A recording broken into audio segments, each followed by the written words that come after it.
देख रहे हैं पब्लिक टाइम पूर्वांचल। चलिए जानते हैं देवरिया की खास खबर। सेंट्रल बैंक ऑफ इंडिया द्वारा संचालित RCT देवरिया के सभागार में आयोजित कंप्यूटराइज्ड अकाउंटिंग प्रशिक्षण कार्यक्रम का समापन हुआ। इस प्रशिक्षण में जनपद के सभी विकास खंडों से कुल 35 प्रतिभागियों ने भाग लिया। समापन समारोह के मुख्य अतिथि संस्था के निदेशक विशाल गुप्ता रहे। उन्होंने प्रशिक्षणार्थियों को प्रमाण पत्र वितरित किए और उनके उज्जवल भविष्य की कामना की। निदेशक ने कहा कि यह प्रशिक्षण न केवल तकनीकी कौशल बढ़ाने में सहायक होगा, बल्कि इससे आत्मनिर्भरता की दिशा में भी महत्वपूर्ण कदम उठाया जा सकेगा।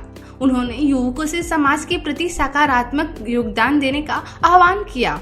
इस अवसर पर संस्था के संकाय सदस्य शोभनाथ मिश्रा, विनय शंकर मणि त्रिपाठी, कार्यालय सहायक अभिषेक कुमार तिवारी एवं समस्त स्टाफ उपस्थित रहे। यह प्रशिक्षण कार्यक्रम 24 मार्च से 25 अप्रैल तक आयोजित किया गया। प्रशिक्षण प्राप्त करने के बाद सभी प्रतिभागी अपने क्षेत्र में कंप्यूटराइज्ड अकाउंटिंग के क्षेत्र में स्वरोजगार की दिशा में कदम बढ़ा सकेंगे। संस्थान द्वारा आगामी प्रशिक्षणों की भी घोषणा की गई है। 28 अप्रैल से गौपालन, 1 मई से महिला सिलाई तथा 5 मई से ब्यूटी पार्लर का 30 दिवसीय प्रशिक्षण प्रारंभ किया जाएगा। इच्छुक पात्र अभ्यर्थी संस्थान में संपर्क कर पंजीकरण करवा सकते हैं।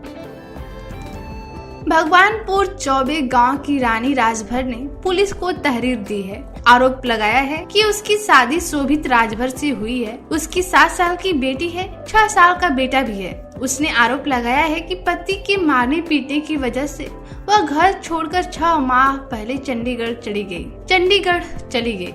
इसी बीच पति ने दूसरी शादी कर ली। जब इस बात की जानकारी उसे हुई तो थाने में पहुंचकर कार्रवाई की मांग की है। इंस्पेक्टर गोरखनाथ सरोज ने बताया है कि मामले में तहरीर मिली है, जांच पर आवश्यक कार्रवाई की जाएगी। भाटपा रानी के खड़ेसर गांव में लगी आग तेज पछुआ हवा के कारण रेलवे ट्रैक के किनारे पहुंच गई। इससे दिल्ली जाने वाली वैशाली एक्सप्रेस और गोरखपुर की ओर आने वाली बाघ express train Bankata railway station पर करीब 3 घंटे खड़ी रही। पुलिस, फायर ब्रिगेड और ग्रामीणों ने करीब 3 घंटे के प्रयास के बाद आग पर काबू पा लिया। इसके बाद ट्रेनों का आवागमन चालू हुआ। दोपहर करीब 3:30 बजे भाटपा रानी थाना क्षेत्र के खड़ेसर में अचानक आग लग गई। इससे करीब आधा दर्जन झोपड़ियां और सामान जलकर राख हो गए। तेज हवा के कारण आग ने विकराल रूप ले लिया और खड़ेसर गांव के सामने रेलवे लाइन के पास पहुंच गई। पोल संख्या 418 और 419 के पास रेलवे लाइन के किनारे आग लगने से करीब 3 घंटे आवागमन बंद रहा।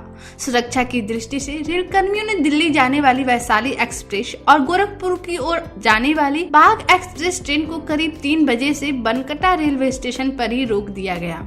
स्टेशन अधीक्षक महेंद्र भूषण ने बताया कि खड़ेसर गांव के सामने रेल ट्रैक के किनारे आग लगने के कारण बनकटा में वैशाली व बाघ ट्रेन खड़ी थी। दोस्तों के साथ नदी में नहाते समय एक किशोर डूब गया। काफी तलाश के बाद पुलिस ने मछुआरे की मदद से उसका शव बरामद कर लिया। धनौती कला निवासी अवधेश यादव का बेटा 15 वर्षीय सचिन यादव बृहस्पतिवार को गांव के दोस्तों के साथ गंडक नदी में नहाने के लिए महुआ पाटन घाट पहुंचा। दोस्तों के साथ उसने नदी में छलांग लगा दी। तैरते तैरते वह गहराई में चला गया और डूब गया।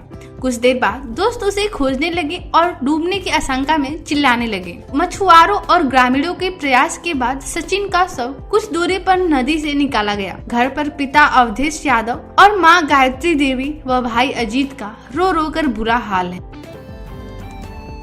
नरौली भिकम मोड़ के पास ई रिक्शा और बाइक में भिड़ंत हो गई। बाइक चालक और उस पर सवार 2 युवतियों समेत 3 लोग गंभीर रूप से घायल हो गए हैं। सलीमपुर कोतवाली क्षेत्र के चांदपालिया निवासी दशरथ प्रसाद पुत्र कौशल प्रसाद बृहस्पतिवार को 2 युवतियों को बाइक से लेकर देवरिया गया था। लौटते समय रौली भिकम मोड़ के पास ई रिक्शा से टक्कर हो गई। इंस्पेक्टर कल्याण सिंह सागर ने बताया कि युवक को गंभीर चोटें आई हैं। मेडिकल कॉलेज में इलाज चल रहा है। तहरीर मिलने पर केस दर्ज कर आवश्यक कार्रवाई की जाएगी। वारिया जिले की पुलिस ने बृहस्पतिवार को 4 बदमाशों पर गुंडा एक्ट की कार्रवाई की। खामपार पुलिस ने मुकेश उर्फ साहिल कुमार निवासी सरैया टोला छौराहा थाना क्षेत्र खामपार, अभिजीत सिंह उर्फ राइफल निवासी धर्मखोर तथा विशाल कुमार निवासी सरैया टोला छरौरा पर गुंडा नियंत्रण अधिनियम के तहत कार्रवाई की है। इसके अलावा लार लिस्ट ने शाहिल अंसारी उर्फ अरमान निवासी मोहल्लापुर कोयरी टोला वार्ड लार पर गुंडा नियंत्रण अधिनियम के तहत कार्रवाई की। साहिल के खिलाफ 4 मामले लार थाना में दर्ज। मेडिकल कॉलेज की ओपीडी में आर्थो विभाग में बिना नंबर के डॉक्टर कक्ष में जाने से रोकने पर एक युवक होमगार्ड से उलझ गया। समझा बुझाकर मामला शांत कराया गया। मेडिकल कॉलेज के आर्थो विभाग की ओपीडी में मरीजों की भीड़ रही है। दोपहर बाद डॉक्टर के बुलाने पर रिपोर्ट दिखाने के लिए कुछ लोग अंदर गए। इस बीच एक युवक बिना नंबर के अंदर जाने लगा। होमगार्ड के मना करने पर उलझ गया। इसे लेकर हो हल्ला होने लगा। समझा बुझाकर मामला शांत कराया गया। कोतवाली क्षेत्र के उच्च प्राथमिक विद्यालय परसिया मिस्कारी में सोहदों के परेशान करने से बच्चों की पढ़ाई बाधित हो रही है। उच्च प्राथमिक विद्यालय परसिया मिस्कारी के प्रधानाध्यापक सुधीर कुमार तिवारी ने कोतवाली पुलिस को लिखित तहरीर देकर कहा कि विद्यालय के अगल बगल झाड़ियां हैं। यहाँ आए दिन युवा इकट्ठे होकर बच्चियों पर फब्तियां कसते रहते हैं। इससे अभिभावकों में रोष है। सर कोतवाली दिलीप सिंह ने बताया कि लिखित तहरीर मिली है, जल्द ही कठोर कार्रवाई की जाएगी। खंड शिक्षा अधिकारी देवमोनी वर्मा ने बताया कि मामला संज्ञान में है। देवरिया जिले के देवरिया मेर गांव में एक दर्दनाक घटना सामने आई है। जानकारी के मुताबिक अहिल्यापुर रेलवे स्टेशन के पास बगीचे के किनारे मोबाइल फोन पर बात कर रही एक महिला पर अचानक जंगली सुअर ने हमला कर दिया। प्रत्यक्षदर्शियों के अनुसार सुअर बहुत तेजी से दौड़ते हुए आया और महिला को बुरी तरह से काटने लगा। इस हमले में महिला गंभीर रूप से घायल हो गई है। मौके पर मौजूद लोगों ने किसी तरह उसे बचाया और आनंद फार्म में देवरिया मेडिकल कॉलेज में पहुंचाया गया, जहां उसकी हालत नाजुक बनी हुई है। सूत्रों के मुताबिक गांव के आसपास 3 से 4 जंगली सुअर घूमते देखे गए हैं।